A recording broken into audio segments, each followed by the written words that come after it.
back to the Estate Planning Expert Series, where I interview advisors who are making estate planning a bigger part of their practice. And today I'm joined by financial planner Bob Chitrathorn of Wealth Planning by Bob Chitrathorn, a Cetera affiliated firm. I'm also co hosting today's interview alongside Fiona Solis, Community Ambassador at Trust and Will. And we're going to get them active and talking in just a moment. But I want to share something about Bob. Bob and I have done lots of different work together, content. He's on the advisor contributor panel. He's written articles. He helps advisors. He's done webinars with me. But Bob's philosophy on wealth building and legacy was shaped early on in his life by his parents' work ethic. He would sit in on their meetings with their financial advisor while he was still in college. And those early experiences gave him a front row seat to what communication, trust, and long-term planning should truly look like, which he's brought into his practice today, including the service of providing estate planning to his clients. So what has it done for his practice? We're going to dive into that. We're going to talk all about that. But from a high level, it's elevated his client experience. It's also strengthened his prospecting outcomes, which we have a whole webinar about. If you want to tune into it later, we'll drop the link below in the comments. So Bob, we are so excited to have you today. Thank you so much for joining today's show. Yeah, no, thanks for having me. All right. And Fiona, thank you for co-hosting this episode with me. Of course. Super excited to be here. Great to talk with you, Bob. Let's get into it. Let's do it. All right. Okay. So for advisors and even potential clients, people who are looking for help around estate planning, anyone just getting to know you, Bob, how do you describe the impact your upbringing and your parents' work ethic had on your philosophy? Like, what are some of those stories around wealth building and legacy that's led you to where you're at today? Well, one of the things I learned, obviously, my parents, they migrated straight from Thailand. So I'm a first generation born here.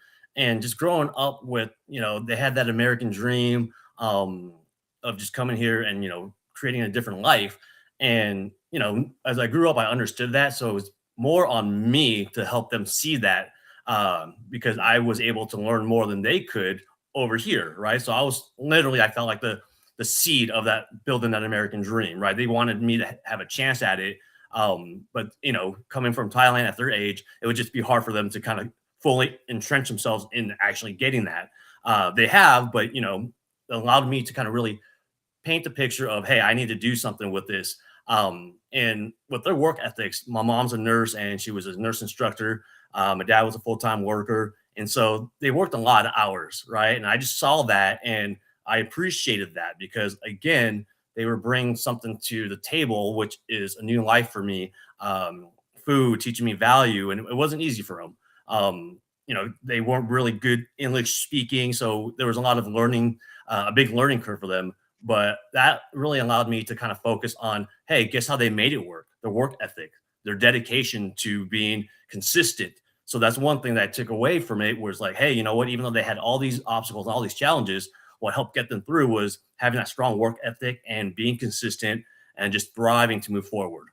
And so that's really shaped my work ethic and my practice a lot because an extra hour a day makes a big difference. I know a lot of advisors that will take off early and go golf, which is fun. I love golfing too.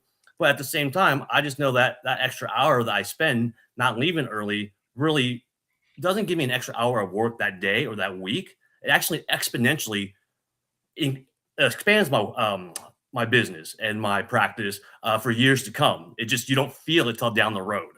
Yep. I'm so glad that you shared that. It's very relevant because we just did an episode last week with another financial planner. Her name was Kofo, and she also is an immigrant to the country, and she's learned about estate planning through the lens of working with millennials and first gen who often are caring first about their parents before they're even caring about their own financial situations.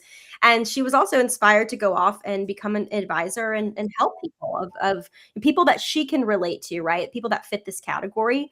So super relevant that you share that. Thank you for sharing that. And man, there's something about immigrant parents and having that work ethic. I'm in the same exact boat. My parents came from other countries as well. And, it really shapes you. It does. I'm curious, Bob, like at what point did you maybe feel that, I don't know if it would be an aha moment or just that inspiration where you're like, I need to become a financial advisor. And eventually, as you became that and grew in that role and grew your practice with your clients, you had that moment of saying, I really need to offer estate planning. Yes. Okay. There's two folds in that question. Mhm. That aha moment. When everybody or anybody asks me this question, it's always the same. That's how I know it's my true aha. It's I remember my parents were really proud. They had acquired a mobile home in a predominantly only white community in downtown Colton, essentially speaking, right? And so, we didn't have much, but they worked as hard as they could. They actually were able to somehow get me through private school in my elementary days. And I must have been about 6, 7, or 8. I don't remember the age, but I was on a table and I was going back and forth with this candy jar, just like this, like sliding it across the table, right? Just kind of playing hockey with myself, if you will, right? And it looked like it was crystal. I'm sure it was just basic glass, but it fell and it fell. And when it fell off the table, it hit the leg of the table. And back then, the legs were sticking out and metal, Mhm. right? If we remember those. So it hit, it shattered, candy everywhere. And I felt like I got really, really sad. I wasn't afraid what was going to happen to me. I was afraid I just wasted money. I just wasted food. My Mm. parents are probably going to get in a fight now because of this. Mhm. So that was, I mean, that fear, I guess, which is kind of weird, is my aha moment because I was like, I don't want my parents to fight, and Yeah. what causes that is because of the fact that I knew we didn't have our finances in order, right? I mean, they had as much as they could, but it just could have been stronger, always can be. So that was kind of my aha moment where like, what do I do so that other kids don't have to feel like this and other people don't have to fight, at least when it comes to money or glass jars breaking.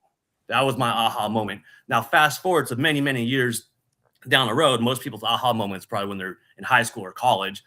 Yes, I was 6, 7, or 8 years old. I'm weird, I know. Great. But when it comes to estate planning, you mentioned it.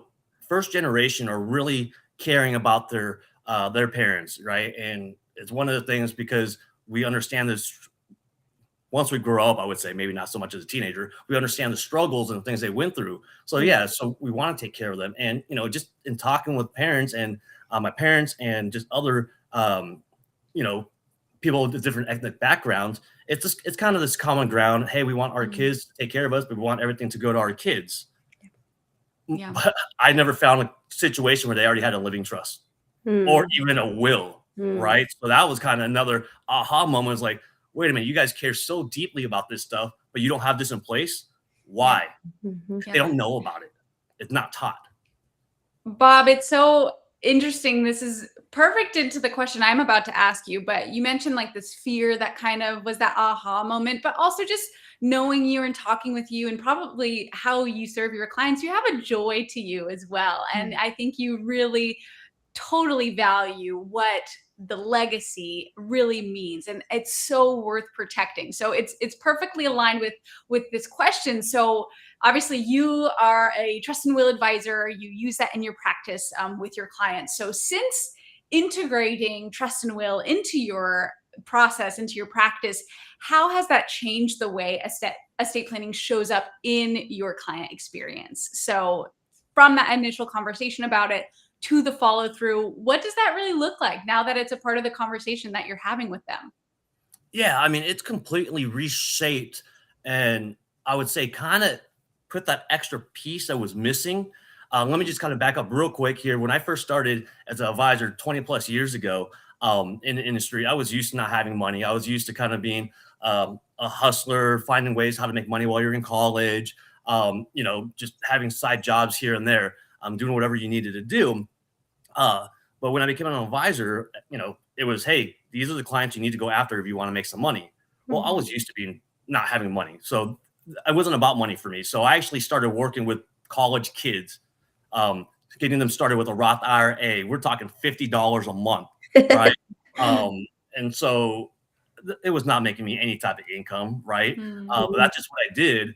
And eventually, as I kind of expanded a little bit, right? I kind of use that same motto where, like, to this day, I'll talk to people for 15 minutes, and people say, "Why did you spend that much time with them? Like, they don't qualify." It doesn't matter. You know what makes me happy? If I can give them some sort of a resource, be a Mhm. resource, bring value to them, right? And that's where trust and will comes in. It's like the first time I have a conversation with anybody, one of the first things I ask is like, do you have kids? Yes or no? Some do, some don't. Are you 18 or older? The answer is always yes. Do you have a will? And they're like, well, no, I don't have a will. Why not? Well, because I don't have that many assets. Well, what happens if something happens to you health-wise? Who's going to help you make that decision? Is it going to be your cousin? Is it going to be your estranged brother-in-law that you don't like? I mean, who's it going to be? It's not up to you if you don't have it down.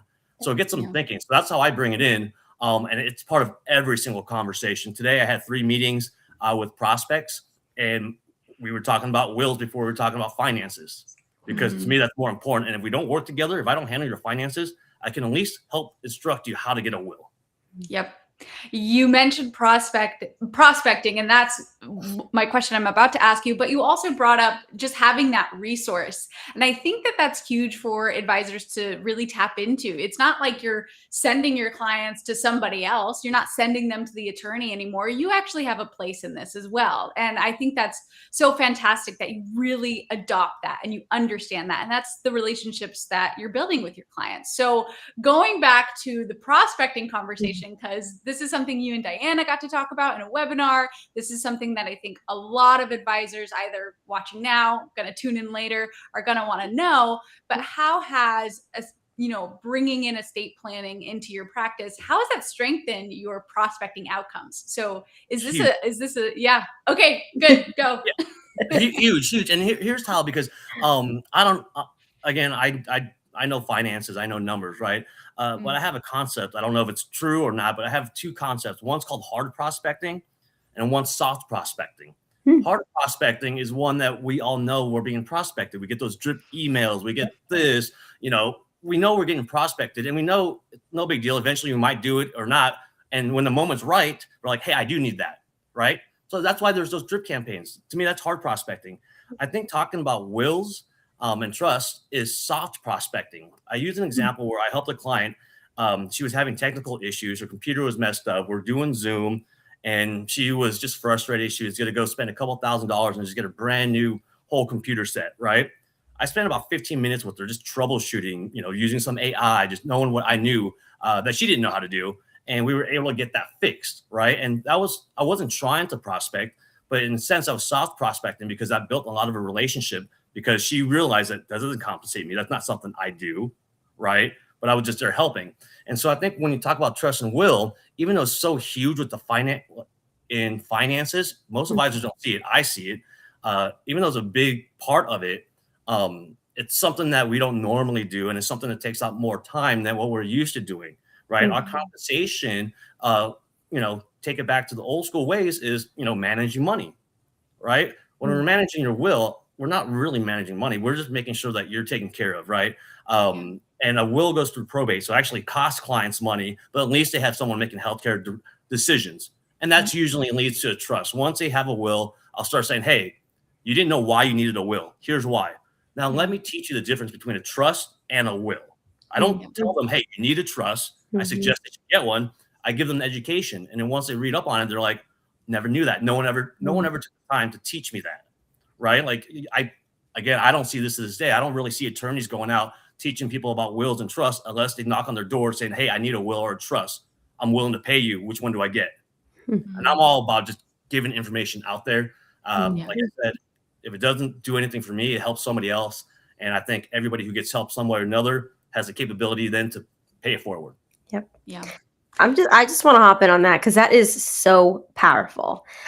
You have become a masterful marketer as well, Bob. And just like hearing you describe the difference between hard prospecting and soft prospecting makes so much sense. And I feel like this is why you have so much success in this soft prospecting.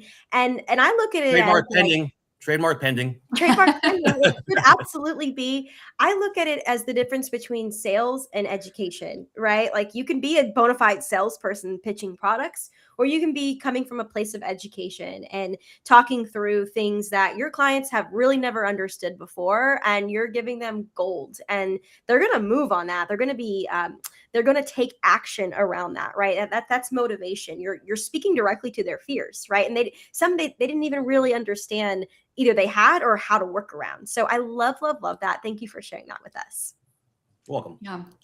And Bob, it's so great, especially from like the prospecting and the growth driver. This also creates like multi-generational touch points. You're not necessarily just serving the person in front of you. You're possibly building that relationship for the next person in their family to help them build their legacy. So I think that's another huge driver for advisors to think about offering this into their practice and see how that could really grow, not only with their relationships, but obviously with their business too.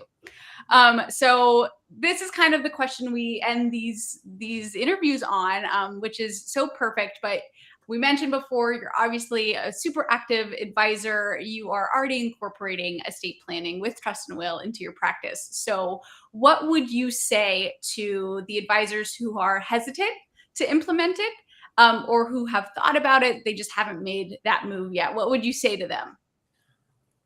You don't know what you don't know. Don't overthink it. Just do it. If you don't like it, you don't have to do it again. But at least you tried. But I will tell you, the people and advisors I've talked to a lot of advisors about trust and will, and they're always like, should I? Should I not? And the things I tell them is exactly what I just said. Just do it. If you don't like it, it's part of what you do. You're trying to help people. So if it doesn't work out for you, then it's okay. But you're going to see that it's probably going to work out for you. But more importantly, I always ask them this question to the advisor. Hey, you're talking to these two, this couple, right? And they have a marriage from a previous marriage, right? So essentially the child has parents on two different sides, right? With step parents. Well, what happens if something happens to that child and they need healthcare decisions? Are you making it, or is your ex-husband making it? Or your ex-husband and his new wife, or you and your new husband? I mean, who's making these decisions? It's not cut and dry. That kid's over 18, 19 years old in college, needs a will. And so, I mean, just having those conversations with them, it kind of pulls everything together, because again, I'm not trying to get after your child who's 19 years old to invest with me, right? It probably costs me more money than anything else, right? Yeah. But I'm looking at the big picture. So when they think about that, they think about how powerful that is. That is kind of the leverage that usually most advisors say, you know what, I need to just try it, because they put themselves in those shoes, and you can feel how that emotionally makes you kind of connect a little bit better. So that's what I say. And if you don't do it, I'm guessing 3 to 4 years from now, you're going to wish you did. Just like a lot of people right now are wishing, advisor-wise, wish they would have started AUM 5, 6, 7 years ago, as opposed to, just kind of getting on board of, doing assets under management now. I think it's the same kind of concept. You're going to do it eventually anyway. Why not now? Yep. The industry has to evolve, and you got to evolve with it, right? Especially when you have advisors like me giving out free info. If you don't do it, you're going to get left behind. Well, it's like, okay, well, this advisor is offering estate planning and you're not. So who am I going to choose? I'm going to go with the more comprehensive offer. Easy. And there's so much more beyond that, but it's estate planning, tax planning, right? Those are strong drivers. We know that from data. So Bob, you've given excellent advice. And, we usually keep these interviews short and sweet, but we just kept going. And I kind of wanted to, because I know we've got people tuned in right now. We have thousands of advisors that tune into this show. And you have such solid advice, and you bring in the stories which stick, right? Which are always appreciated, and help advisors really think deeply about this and say, all right, I'm going to take that next step. Thank you, Bob. So thank you, Bob, for being our guest today. And for anyone who's tuned in, advisors, consumers who are looking for building their estate plan, just humans, right?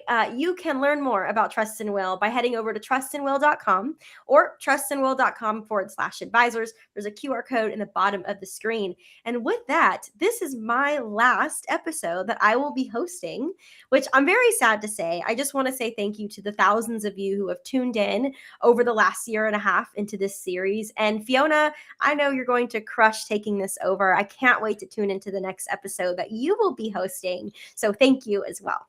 Thank you, Diana. Thank you, Bob. Diana, we want to send you a very warm farewell. Thank you for everything you've done. Everyone, tune in. This is not going away. Bob, you rocked. This was so fantastic. And just thank you all. We really appreciate it. Thanks, everyone. Have a good day.